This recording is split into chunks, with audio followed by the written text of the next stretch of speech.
亲爱的朋友，经济世界是呈现经济世界的精彩故事和解释经济名词的频道，目的是探索曾经发生过的经济事件，解读经济现象背后的原因和影响。我们将视频分为10段，前9段为各个国家曾经使用过的政策片段观察，第10段剖析今日所抛出的经济名词的成因，以及这个经济议题曾经给世界带来的影响，探讨普通人遇到此类经济环境该如何面对。封面图的内容会在第10段展示，你可以在进度条上看到段落标签。感谢你们一直以来的支持和鼓励。如果你喜欢我们的频道，请点赞支持，谢谢观看。Observation 1. 在美国，公共选择理论中提到的集体行动问题尤为明显。为什么一项本应广受民众欢迎的环保政策，却屡屡在立法过程中遭遇挫折？在这个案例中，尽管大多数市民支持减少污染，但具有强大经济利益的少数污染企业却通过游说活动，有效地阻挠了政策的实施。他们的个别利益往往超过了公众的集体利益，导致理论上有益于大多数人的政策难以通过。Observation 2. 在日本，公共选择理论中的官僚行为问题表现得尤为突出。你是否曾想过，为什么在日本推行新技术或政策需要如此漫长的时间？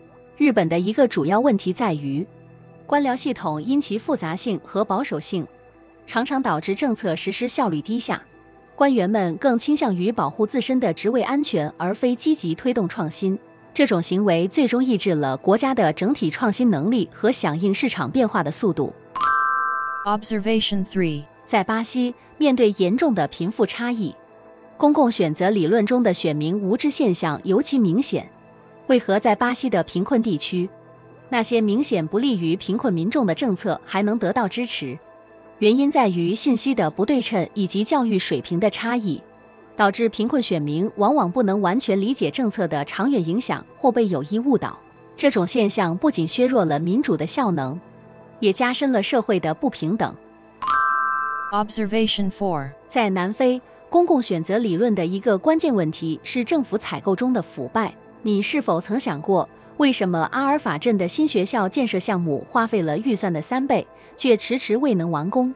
原来，一些政府官员和私人承包商勾结，通过虚报成本和质次价高的采购来分赃，严重损害了公共利益。这种情况在许多发展中国家并不罕见，导致公共资金的极大浪费和公共服务的低效率。Observation 5. 在澳大利亚，公共选择理论中的利益团体影响政策制定尤为明显。为什么澳大利亚一些环保法律难以通过，或者执行不力？在这个背后，是因为煤炭和矿业巨头运用其财政和政治影响力，对抗对环境有益的政策。他们通过资助政治竞选和公关活动，试图确保政策制定能够维护他们的商业利益，而非公共的环境利益。Observation 6. 在印度，教育系统的不公平是公共选择理论中的一个突出问题。你可能好奇，为什么尽管有大量国际援助和国家预算，印度许多农村地区的学校仍然缺乏基本设施？问题在于，地方政府官员往往将资金用于自己的政治利益，例如通过教育项目为自己拉选票，而非真正改善教育质量。这种做法加剧了城乡之间的教育不平等，影响了整个国家的未来发展。Observation 7. 在法国，公共选择理论可以解释为何某些行业可以享受到显著的税收优惠，例如电影产业长期以来因其文化价值而获得政府的特殊税务考虑，但这背后是否仅仅是文化推广那么简单？实际上，强大的行业利益团体通过持续的政策游说，确保了这些优惠政策的延续。有时这种做法可能牺牲了更广泛的公共利益。在这种环境下，如何确保税收政策的公平与效率，而不是仅仅服务于特定集团的利益呢？ Observation 8. 墨西哥城的交通拥堵问题一直是一个严峻挑战。根据公共选择理论，为什么尽管有明显的需求，建设新的地铁线路和公共交通设施的进程却异常缓慢？原因在于地方政府和建筑承包商之间可能存在利益输送，优先考虑了高成本的道路扩建项目，而非更有效的公共交通解决方案。这种做法不仅影响了城市居民的日常出行，也加剧了环境污染。那么，如何打破这种利益绑定，真正优先考虑公众的需求呢？ Observation 9. 尼日利亚是一个资源丰富的国家，尤其以石油出产著称。然而，根据公共选择理论，政府在能源政策上的决策为何偏向于保护石油产业而不是发展可再生能源？背后的原因是石油行业对经济的巨大贡献和政治捐赠造成的政策偏见。这种政策选择不仅限制了可再生能源的发展，也对环境造成了长远的损害。在这种情况下，公众应如何推动政府转变政策，以保护环境和实现能源多样化？ View. 公共选择理论 Public Choice Theory 听起来像是经济学家们的午夜梦话，但实际上它关系到我们每一个人的钱包。这个理论再简单点说，就是用经济学的方法来分析政治决策。啥意思呢？就是说，政治家和政府官员，他们也是人，也有自己的利益追求。有时候这利益追求和普通民众的利益不一定一致。简而言之，公共选择理论揭示了为什么有些政策看起来人人喊打，却依旧屹立不倒。比如说，政府为什么会增加某些不必要的支出？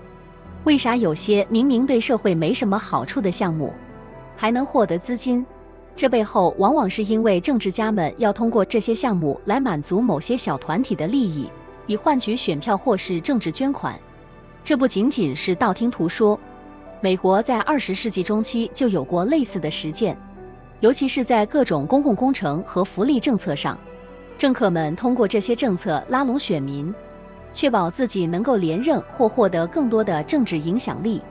举个具体的例子，想想看那些大型的基建项目，有的项目确实是出于公共需要，比如修建桥梁、公路，但有的时候这些项目的选址和规模可能就是为了讨好某个小区域的选民，而这些决策背后的推手往往是那些希望通过项目获得政治资本的政治家们。结果呢，国家的钱被花在了大项目上，这些项目成本巨大，实际效益却远远达不到预期。这种现象在很多国家都有体现，不单单是美国。从欧洲的某些福利政策到亚洲的基建狂潮，公共选择理论提供了一个框架，帮助我们理解这些看似非理性的政策背后的真实动机。它揭示了政治过程中的经济行为，让我们看到了政治决策的另一面。知道这些后，作为普通人，我们应该怎么办？首先，了解和关注政府的决策过程是关键。我们要学会从经济学的角度去分析政策，不仅仅是听政治家的甜言蜜语。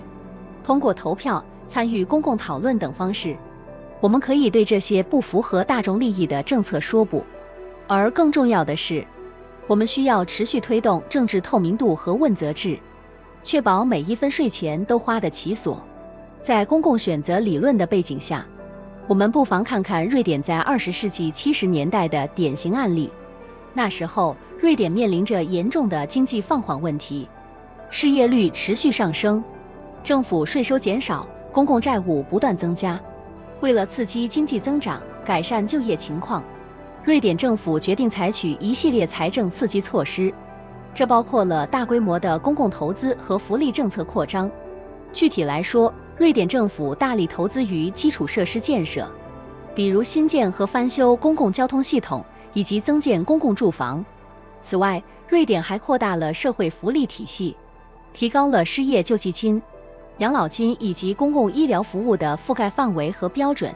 这些政策的初衷是通过增加政府支出来刺激需求，希望以此来提振经济活力和就业。然而，这一系列政策的实施并非没有争议。一方面，确实有一部分人通过增加的公共项目找到了工作，经济短期内也有所回暖。但另一方面，长期来看，这些政策使得政府的财政负担加重，税收压力增大，而且部分政策受益者并非是最需要帮助的群体。比如，一些基建项目的承包商和供应商通过政治关联获得了利益，而普通公民的税负却因此增加。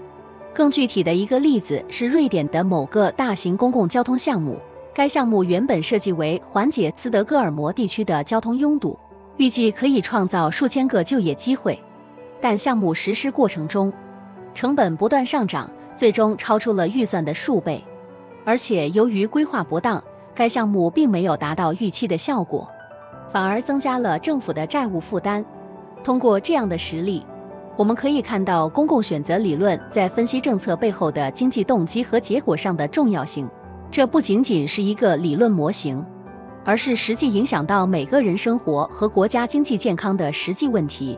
对于普通民众来说，理解这一理论有助于我们更加明智地评估政府政策，参与社会公共事务的讨论和决策。Analyze 公共选择理论 Public Choice Theory 通过揭示政府决策中的市场机制，为理解政治行为提供了经济学的视角。这一理论的优势在于它帮助公众认识到，政治决策往往受到个人利益、集团利益的影响，而非仅仅是为了公共利益。这种理解促使民众更加警惕政府权力的滥用，并推动了政府透明度和问责制的提高。然而，公共选择理论也有其局限性，它可能导致人们对政府的悲观态度，认为政治家总是追求自身利益，从而削弱了公众对政府和公共政策的信任。